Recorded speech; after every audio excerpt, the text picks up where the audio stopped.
এখন সম্প্রচারিত হবে রেডিও তেহরান থেকে আজকের সর্বশেষ বিশ্ব সংবাদ। সংবাদ শিরোনাম।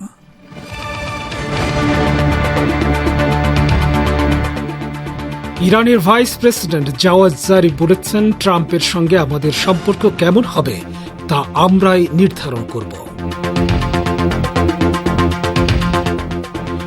আরব ভূখণ্ড নিয়ে বৃহত্তর ইসরায়েলের মানচিত্র প্রকাশ, নিন্দা জানালো আরব লীগ।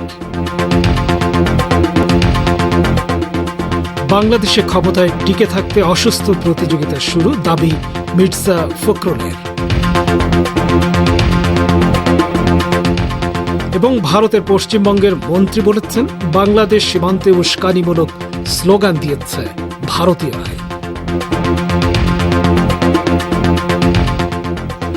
আসসালামু আলাইকুম শ্রোতা বন্ধুরা, সংবাদ শিরোনাম শুনলেন। এবার বিস্তারিত বিশ্ব সংবাদে আমন্ত্রণ জানাচ্ছি আমি সোহেল আহমেদ।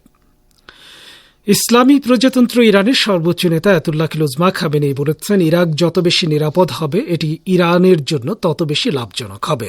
একই সঙ্গে তিনি এই দেশটিতে দখলদার মার্কিন বাহিনীর অবৈধ উপস্থিতির বিরুদ্ধে সতর্ক করে দিয়েছেন। বুধবার রাজধানী তেহরানে ইরাকি প্রধানমন্ত্রী মোহাম্মদ শিয়া আজ সুদানির সঙ্গে এক বৈঠকে সর্বোচ্চ নেতা মন্তব্য করেন। তিনি বলেন, ইরাক যত সমৃদ্ধ ও নিরাপদ হবে ইসলামী প্রজাতন্ত্র ইরানের জন্য তত বেশি লাভজনক হবে। ইরাকে সমৃদ্ধি ও নিরাপত্তা প্রতিষ্ঠার দিকে সুদানের পদক্ষেপের জন্য কৃতজ্ঞতা প্রকাশ করেন সর্বোচ্চ নেতা।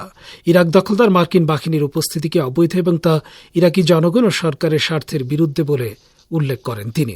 জোর দিয়ে বলেন, ইরাকে নিজেদের উপস্থিতি আরও বাড়ানোর জন্য আমেরিকানদের প্রচেষ্টার ইঙ্গিত এবং প্রমাণ রয়েছে। তিনি বলেন, মার্কিন দখলদারিত্বকে অবশ্যই প্রতিহত করতে হবে।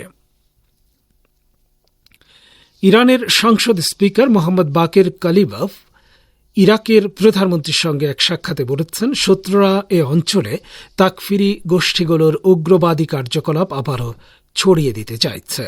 একই সঙ্গে তিনি তেহরান ও বাগদাদের মধ্যে অর্থনৈতিক নিরাপত্তা এবং প্রতিরক্ষা সহযোগিতা বাড়ানোর উপর জোর দেন। সিমা নিউজ এজেন্সির বরাত দিয়ে সাহাব নেটওয়ার্ক জানিয়েছে যে ইরানের সংসদ স্পিকার মোহাম্মদ বাকের কালিবাফ গতকাল বুধবার তেহরানে ইরাকি প্রধানমন্ত্রী মোহাম্মদ শিয়া আজ সুদানির সঙ্গে দেখা করে জোর দিয়ে বলেন, ইরান ও ইরাকের মধ্যে বিদ্যমান সুযোগ হাতছাড়া করা উচিত হবে না। দুই দেশের মধ্যে ব্যাপক সহযোগিতা গড়ে তোলা উচিত এবং বিভিন্ন স্তরে সম্পূর্ণ বোঝাপড়া থাকা উচিত।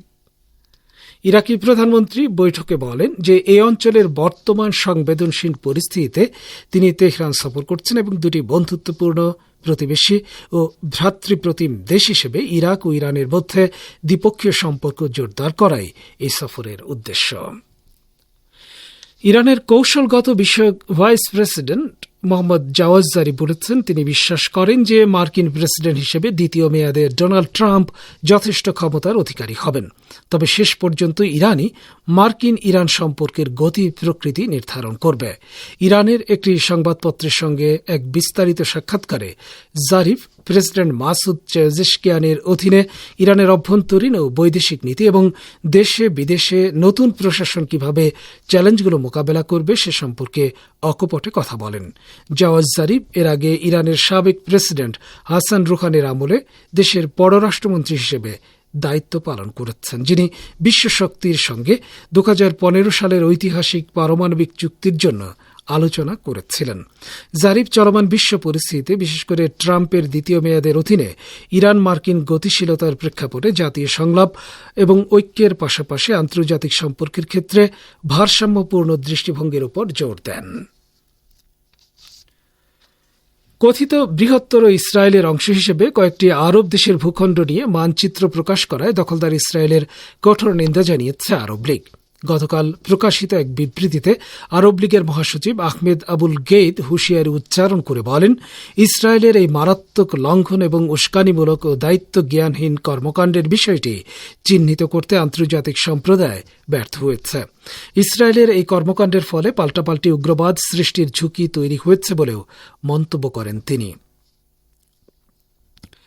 এদিকে আলাদা বিবৃতিতে কাতার এবং সংযুক্ত আরব আমিরাত ইসরায়েলের এই পদক্ষেপের নিন্দা এবং সমালোচনা করে বলেছে, ইসরায়েলের দখলদারিত্ব বিস্তারের জন্য ইচ্ছাকৃতভাবে আরব ভূখণ্ডকে বৃহত্তর ইসরায়েলের মানচিত্রে দেখানো হয়েছে। কাতার ও সংযুক্ত আরব আমিরাতের পররাষ্ট্র মন্ত্রণালয় সুস্পষ্ট করে বলেছে, ইসরায়েলের এই তৎপরতা আন্তর্জাতিক আইন এবং বৈধ প্রস্তাবগুলোর সুস্পষ্ট লঙ্ঘন। এরই মধ্যে ফিলিস্তিন ও জর্ডান সহ আরও কয়েকটি আরব দেশ ইহুদিবাদী ইসরায়েলের এই নির্লজ্জ পদক্ষেপের নিন্দা জানিয়েছে। আপনারা বিশ্ব সংবাদ শুনছেন রেডিও তেহরান থেকে, আর প্রচারিত হচ্ছে বাংলাদেশ ও ভারতের শর্টওয়েভ 25 মিটার ব্যান্ডে।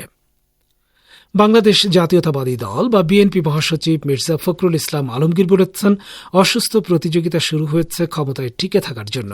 আজ দুপুরে গুলশান বিএনপির চেয়ারপারসনের কার্যালয়ে রাজবন্দির জবানবন্দি বইয়ের মোড়ক উন্মোচনের প্রধান অতিথির বক্তব্যে তিনি এ মন্তব্য করেন। মির্জা ফখরুল বলেন, হাসিনা পালানোর পর থেকে আমরা কেন জানি না নিজেদের মধ্যে বিশ্বাস ফিরিয়ে আনতে পারছি না, ঐক্যের জায়গাটাতে থাকতে পারছি না। কি দুর্ভাগ্য যে এখন যেটা শুরু হয়েছে এটা এতটুকু সুস্থ ব্যাপার না। অসুস্থ প্রতিযোগিতা শুরু হয়েছে ক্ষমতায় টিকে থাকার জন্য। বিএনপি মহাসচিব বলেন, সংস্কার তো আমরাই প্রথম শুরু করেছি, আমরাই প্রথম সংস্কারের কথা বলেছি। শহীদ জিয়াউর রহমান প্রথম সংস্কার করেছেন একদলীয় শাসন ব্যবস্থা থেকে বহুদলীয় গণতন্ত্রের দিকে। এই যে সংবাদপত্রের স্বাধীনতা, বাংলাদেশে মাত্র 4টা পত্রিকা চালু ছিল, সবগুলো পত্রিকা খুলে দিয়েছিলেন তিনি। বাংলাদেশের রাজধানী ঢাকার বকশীবাজারে ঢাকা আলিয়া মাদ্রাসা মাঠে স্থাপিত অস্থায়ী আদালতের এজলাস পুড়িয়ে দিয়েছে দুর্বৃত্তরা। বুধবার গভীর রাতে এ ঘটনা ঘটে। এজলাস পুড়িয়ে দেওয়ার ফলে বিচার কাজ সাময়িকভাবে স্থগিত রাখা হয়েছে। বৃহস্পতিবার এ মাঠের অস্থায়ী আদালতে বিডিআর বিদ্রোহের বিচার কার্যক্রম শুরু হওয়ার কথা ছিল। সকালে বিচারপতি ইব্রাহিম মিয়া ঘটনাস্থল পরিদর্শন করেন। আগুনে এজলাস কক্ষ সম্পূর্ণ ভস্মীভূত হয়ে গেছে। বর্তমানে সেখানে বিচার কাজ পরিচালনার উপযোগী কোনো পরিস্থিতি নেই। আদালত প্রাঙ্গণে এসে border guard Bangladesh chief prosecutor Mohammad Burhanuddin বলেছেন, বিচার কাজ চালানোর মতো স্বাভাবিক অবস্থা নেই। বিচারক এখানে উপস্থিত হয়েছেন, এখন ওনার পক্ষ থেকে কি নির্দেশনা আসে সেটার অপেক্ষায় আছে। এদিকে ঢাকার পিলখানায় বিডিআর হত্যাকাণ্ডের বিচারের জন্য বকশীবাজারে আলিয়া মাদ্রাসায় যে অস্থায়ী আদালত স্থাপন করা হয়েছিল তা সরিয়ে নিতে বিক্ষোভ করেছেন প্রতিষ্ঠানটির শিক্ষার্থীরা। ভারতীয়দের বিরুদ্ধে বাংলাদেশ সীমান্তে উস্কানিমূলক স্লোগান দেওয়ার অভিযোগ করেছেন পশ্চিমবঙ্গের পৌর ও নগর উন্নয়ন মন্ত্রী ফিরহাদ হাকিম। আজ কলকাতা পৌরসভায় সাংবাদিকদের মুখোমুখি হয়ে তিনি এই অভিযোগ করেন। সম্প্রতি একটি ভাইরাল ভিডিওতে মালদায় সীমান্তে কাঁটাতারের বেড়া দিয়ে বর্ডার গার্ড বাংলাদেশ বিজেপির বাধার মুখে পড়ে ভারতীয় সীমান্তরক্ষী বাহিনী বিএসএফ। তখন বিএসএফের পাশে কাঁধে কাঁধ মিলিয়ে দাঁড়িয়ে প্রতিরোধ গড়ে তোলেন স্থানীয় গ্রামবাসীরা। তারা বন্দে মাতরম ও ভারত মাতা কি জয় প্রভৃতি স্লোগান দেয়। সেই ভিডিও প্রসঙ্গে আজ এক সাংবাদিকের প্রশ্নের জবাবে ফিরহাদ হাকিম বলেন, এমনটি হওয়া উচিত নয়। এখান থেকেও কিছু উস্কানিমূলক স্লোগান শুনলাম, আপনাদেরই টিভিতে শুনলাম। এটা কাম্য নয়। কাম্য হচ্ছে আমাদের বর্ডার আমরা বেড়া দেব, ওদের বর্ডার ওরা যদি ইচ্ছা করে দেবে। এটার মধ্যে কোনো বিরোধ আমি বুঝতে পারি না।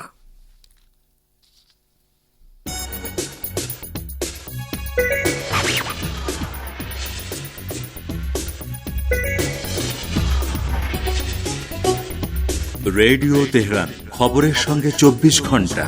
ভিজিট করুন আমাদের ওয়েবসাইট parstoday.ir/dn।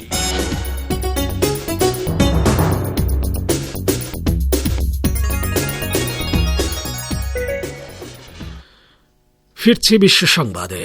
নবনির্বাচিত মার্কিন প্রেসিডেন্ট ডোনাল্ড ট্রাম্প ডেনমার্কের স্বায়ত্তশাসিত অঞ্চল গ্রিনল্যান্ড দখল করতে সামরিক শক্তি প্রয়োগের যে হুমকি দিয়েছেন তার বিরুদ্ধে হুঁশিয়ারি দিয়েছে নেটো জোটের সদস্য জার্মানি এবং ফ্রান্স। ডোনাল্ড ট্রাম্প সম্প্রতি ইঙ্গিত দিয়ে বলেছেন, ডেনমার্কের স্বায়ত্তশাসিত অঞ্চল গ্রিনল্যান্ড দখল করতে সামরিক শক্তি ব্যবহার করতে পারেন। ফ্লোরিডার মারে লাগোতে এক সংবাদ সম্মেলনে ট্রাম্প বলেন, গ্রিনল্যান্ড বা পানামা খাল দখলের জন্য সামরিক বা অর্থনৈতিক শক্তি প্রয়োগ থেকে আমি বিরত থাকব এমন নিশ্চয়তা দিতে পারছি না। আমাদের অর্থনৈতিক নিরাপত্তার জন্য এগুলো প্রয়োজন। এর আগে 2019 সালে প্রেসিডেন্ট হিসেবে দায়িত্ব নেয়ার প্রথম মেয়াদে গ্রিনল্যান্ড কেনার আগ্রহ প্রকাশ করেছিলেন ট্রাম্প। তবে ডেনমার্ক পরিষ্কারভাবে জানিয়েছে গ্রিনল্যান্ড বিক্রির জন্য নয়, বরং দ্বীপটি তার বাসিন্দাদের সম্পত্তি। জাতিসংঘে নিযুক্ত রাশিয়ার রাষ্ট্রদূত ভ্যাসিলি নেবেনজিয়া বলেছেন, সিরিয়ায় ইহুদিবাদী ইসরায়েলের বেআইনি কর্মকাণ্ড আরব এই দেশটির ভবিষ্যতের জন্য হুমকি স্বরূপ। আন্তর্জাতিক আইনের চরম লঙ্ঘন এটি এবং এই অঞ্চলে মানবিক সংকট সৃষ্টি করছে। গতকাল জাতিসংঘ নিরাপত্তা পরিষদে দেয়া বক্তৃতায় এসব কথা বলেন ভ্যাসিলি নেবেনজিয়া। গত 8 ডিসেম্বর সিরিয়ার প্রেসিডেন্ট বাশার আল আসাদ সরকারের পতনের পর ইসরায়েল সিরিয়ার উপর ব্যাপকভাবে বিমান হামলা শুরু করে। এছাড়া গোলান মালভূমির কাছে আন্তর্জাতিকভাবে স্বীকৃত বাফার জোন দখল করে নেয় দখলদার এই দেশটি। গতকালের বৈঠকে নেবেনজিয়া বলেন, বাশার আসাদের পতনের পর ইহুদিবাদ ইসরায়েল সিরিয়ার মোট 500 বর্গ কিলোমিটার ভূখণ্ড দখল করে নিয়েছে। ইসরায়েলের কর্মকাণ্ড জাতিসংঘ নিরাপত্তা পরিষদ এবং সাধারণ পরিষদে পাশ হওয়া বিভিন্ন প্রস্তাব সহ আন্তর্জাতিক সিদ্ধান্তের মারাত্মক লঙ্ঘন। সেখানকার সাম্প্রতিক ঘটনাবলী সততার সাথে মূল্যায়ন করার জন্য আন্তর্জাতিক সম্প্রদায়ের প্রতি আহ্বান জানান নেবেনজিয়া। ইহুদিবাদ ইসরায়েলে বন্দীদের পরিবারের সদস্যরা আবারও নেতানিয়াহুর মন্ত্রিসভার নীতির বিরুদ্ধে বিক্ষোভ করেছে। ইরানের সংবাদ সংস্থা ইরনার বরাত দিয়ে সাহাব নেটওয়ার্ক জানিয়েছে যে ইহুদি বন্দীদের পরিবারগুলো ইসরায়েলের প্রধানমন্ত্রী বেনিয়ামিন নেতানিয়াহুর মন্ত্রিসভার নীতির বিরুদ্ধে প্রতিবাদ করতে তেল আবিবের রাস্তা অবরোধ করে এবং সেই সঙ্গে গাজার প্রতিরোধকামী সংগঠনগুলোর সঙ্গে অবিলম্বে বন্দী বিনিময় চুক্তি স্বাক্ষরের দাবি জানায়। সোমবার ইহুদি বন্দীদের পরিবারগুলো বিক্ষোভ সমাবেশ করে আবারও হামাসের সঙ্গে যত দ্রুত সম্ভব একটি চুক্তিতে পৌঁছাতে এবং বন্দী বিনিময়ের প্রয়োজনীয়তার উপর জোর দেন। ইহুদিবাদী বন্দীদের পরিবার দাবি করেছিল যে নেতানিয়াহুর মন্ত্রিসভা যেন ফিলিস্তিনি প্রতিরোধকামীদের সঙ্গে বন্দী বিনিময় চুক্তিতে সম্মত হয় এবং ঘোষণা করে যে সমস্ত বন্দীকে অবিলম্বে মুক্তি দেওয়া হবে। শ্রোতা বন্ধুরা, বিশ্ব সংবাদে এই ছিল আমাদের সর্বশেষ আয়োজন। সঙ্গে থাকার জন্য আপনাদের সবাইকে অসংখ্য জানাচ্ছি। সংবাদ ভাষ্যের অনুষ্ঠান দৃষ্টিপথে। ব্রাজিল থেকে এক ইসরায়েলি সৈন্য পালিয়ে যাওয়ার পর এবং অন্তত 10টি দেশে অসংখ্য অভিযোগ দায়ের করার পর ইসরায়েলি সৈন্যদের বিদেশ ভ্রমণ এবং সামাজিক নেটওয়ার্কগুলোতে তাদের কার্যকলাপের উপর বিধিনিষেধ আরোপ করা হয়েছে। এ সম্পর্কে এখন রয়েছে আমাদের ভাষ্যকারের পর্যালোচনা। পড়ে শোনাচ্ছেন বাবুল আখতার। ব্রাজিল থেকে এক ইসরায়েলি সৈন্য পালিয়ে যাওয়ার পর এবং অন্তত 10টি দেশে অসংখ্য অভিযোগ দায়ের করার পর ইসরায়েলি সৈন্যদের বিদেশ ভ্রমণ এবং সামাজিক নেটওয়ার্কগুলোতে তাদের কার্যকলাপের উপর বিধিনিষেধ আরোপ করা হয়েছে। বিশ্বের বিভিন্ন দেশে ইসরায়েলি সৈন্যদের গ্রেফতারের বিষয়ে তেল আবিব কর্তৃপক্ষের উদ্বেগ বৃদ্ধি পাওয়ায় এই সরকারের নিরাপত্তা সূত্রগুলো এ ব্যাপারে সতর্ক করেছে। ইসরায়েলি রেডিও এবং টেলিভিশন জানিয়েছে, বিশ্বের 10টি দেশে ইসরায়েলি সৈন্যদের বিরুদ্ধে 50টি অভিযোগ নথিভুক্ত করা হয়েছে। পার্স টুডে জানিয়েছে, ইসরায়েলি সংবাদপত্র হারেস রিপোর্ট করেছে যে ইসরায়েলের বিভিন্ন প্রতিষ্ঠান গাজায় যুদ্ধাপরাধে অংশ নেওয়ার অপরাধে বিদেশে ভ্রমণ করার সময় গ্রেফতার বা বিচারের মুখোমুখি হতে পারে এমন সৈন্যদের সাহায্য করার জন্য পদক্ষেপ নিচ্ছে। ইসরায়েলি সৈন্যদের তাদের বিদেশ ভ্রমণের প্রয়োজনীয়তা ভালো করে যাচাই করার জন্য এবং একই সাথে তাদের সোশ্যাল মিডিয়া কম ব্যবহার করতে বলা হয়েছে। ইসরায়েলি সেনাবাহিনীর তথ্য সুরক্ষা ইউনিট ধারণা করছে, সৈন্যরা প্রতিদিন প্রায় 10 লাখ বার্তা সামাজিক নেটওয়ার্কগুলোতে প্রকাশ করে। এ বিষয়ে আল মায়াদিন টিভি চ্যানেল ইসরায়েলি মিডিয়ার বরাত দিয়ে জানিয়েছে যে 4 জন ইসরায়েলি সৈন্যের যুদ্ধাপরাধীর অভিযোগ দক্ষিণ আফ্রিকা, শ্রীলঙ্কা, ব্রাজিল এবং ফ্রান্সে তদন্ত করা হয়েছে। ব্রাজিলের একটি আদালত দেশটির পুলিশকে গাজায় যুদ্ধাপরাধীর অভিযোগে অভিযুক্ত একজন ইসরায়েলি সৈন্যের বিরুদ্ধে তদন্ত করার নির্দেশ দিয়েছে। সদ্য চাকরি শেষ করে ছুটি কাটাতে ব্রাজিলে যাওয়া এই ইসরায়েলি সৈনিক ব্রাজিলের আদালতের রায় শোনার সঙ্গে সঙ্গে সে দেশ ছেড়ে পালিয়ে যায়। এই ঘটনায় ইসরায়েলে উদ্বেগ সৃষ্টি হয়েছে। নেসেটের পররাষ্ট্র বিষয়ক এবং নিরাপত্তা কমিটির প্রধান ইউলি এডেলস্টাইন মন্ত্রিসভাকে বিদেশে তাদের সৈন্যদের বিচারের হাত থেকে রক্ষা করার জন্য ব্যবস্থা নিতে বলেছে। বিরোধী দলের নেতা ইয়ার লাপিদও নেতানিয়াহুর মন্ত্রিসভাকে বিশ্ব অঙ্গনে ব্যর্থতার জন্য অভিযুক্ত করেছেন এবং এ ধরনের ঘটনা প্রতিরোধে একটি তদন্ত কমিটি গঠনের দাবি জানিয়েছেন।